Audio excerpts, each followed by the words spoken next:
most dangerous of all corruption is the abuse of love, abuse of friendship, abuse of integrities, abuse of fidelities, and abuse of those things of benevolence, mercy, and compassion which are associated with the heart.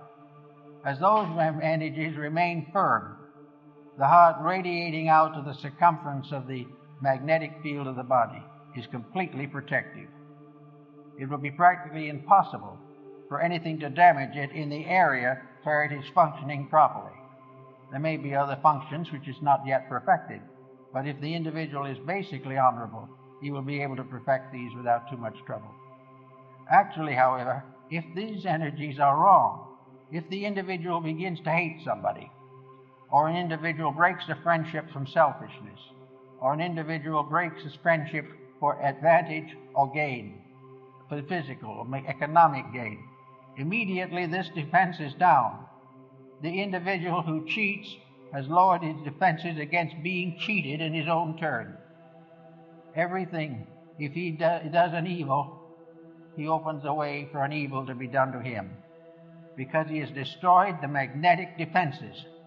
Now, you can't say where those defenses are or what exactly you understand them, but they are invisible, but they are very real.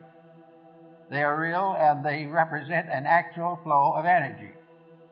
Now, in the Middle Ages, we had magic come into this too, and we realized something that is seemingly coming back to us today, namely that inanimate objects have magnetic fields.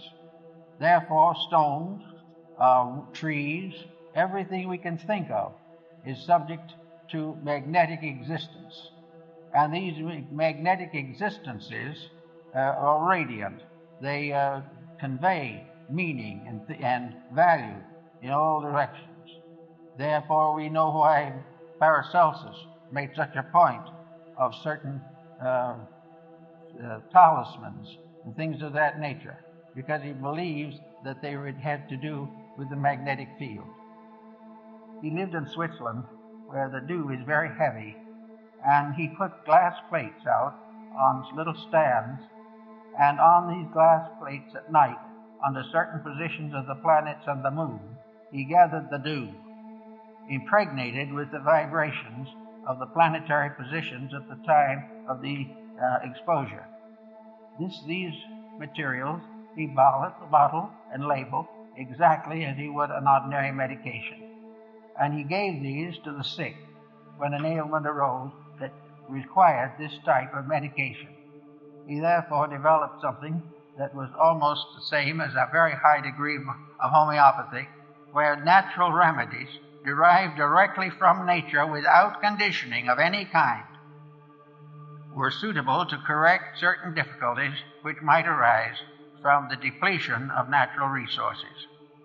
This is the same as almost every other phase of life. Religion, for example.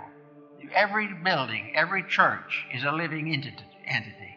Every bank is a living entity. Every war office is a living entity. These things are not merely buildings. They are embodiments of attitudes. Everything is alive with the quality for which it was created. The war office is tied to war. The bank is tied to banking. But banking is a living fact. It is the banking that is the real living involvement in the so-called story of banking. These things are all alive. And each one of these, as it comes into life, is born with a certain responsibility. We will say that a young person born into a family is born to help to maintain that family, protect it, serve it, and serve with it for the completion and perfection of the community. The same is true of a bank. A bank is part of an organization, part of an entity, part of something created for a purpose. Now, if the bank fulfills this purpose honorably, it is then healthy. If, on the other hand, it decides to make an unreasonable profit, if it decides to sacrifice its integrity for the advancement of its own institutional existence, there is trouble. The bank will ultimately go broke. The stock exchange, when it was created to help farmers, merchants, to share their goods and make proper and reasonable investments. They all sat together under a tree in the south end of New York. If this institution had remained a benevolent organization for service, it would be still probably very practical, very useful. But instead of being that, it has now become a structure of misuses and abuses. And the result is it is gradually destroying itself. Now, entities, a republic is an entity. It is a magnetic field. An autocracy is a field. A monarchy is a field. A communistic institution is a field. Every one of these organizations use energy. They use it in 1,000 different ways. Political speeches, harangues on the street corners, battles in the alleys and back roads. Everything is involved. And every one of these energy fields that becomes corrupted in any form or in any way is doomed to disaster. Therefore, our code of honor is not based upon the Mosaic Code alone, although that is a very good one. It is actually based upon use and abuse. There is no possibility of an abuse succeeding. It will seem to succeed for a little while. It will succeed in the same way that an abuse of the body will apparently provide the individual with an opportunity to make very serious mistakes. But in the end, the energy fields pay the bill.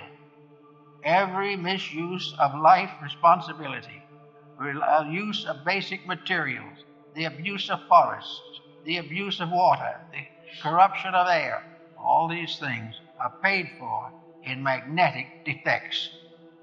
And we are beginning to recognize them now. We are wondering why some of these strange things happen that have been happening in the last few years. Nuclear fission is a great tragedy, not because it simply offends the peace-loving human being, but because it is a misuse, a violent corruption of energy. It is the use of a divine power to injure other people. Therefore, that which lives by the sword must perish by the sword. So our whole morality is a matter of life energies. It is a matter of gradually bringing all our intemperances into patterns of usefulness and creativeness and constructiveness. It is the gradual victory of friendship over animosity. It takes the stranger out of existence and puts the friend in its place. Everything is part of working towards a harmonious balance of the natural resources of the solar power. Everything can be used to advance the common good, but everything that is used to destroy will be destroyed by its own destructiveness within itself. Now, another phase of that is now coming into focus very strongly in the problem of general reformation in human relationships. We have today a problem of marriage, divorce, adoption of children, all these different moral issues. Now we're going to have to finally settle down, and every person will have to decide whether he is going to fulfill his own purposes or whether he is going to obey the laws of nature. If he obeys the laws of nature and understands them, things will be solved. If he keeps on doing as he pleases with no consideration for values or for the rights and purposes of nature, he will be in trouble. Everywhere it is energy that must be properly used. Now we have now considerable emphasis upon the creation of new energy symbols, and this is more or less an interesting phase of our problem. The ancients used all kinds of symbolic designs to indicate energy.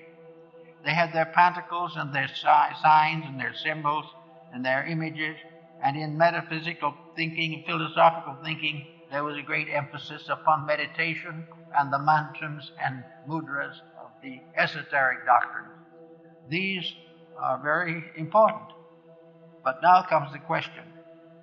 Meditation is a mood for the distribution of energy. The power of meditation has to do with the use of magnetic energy.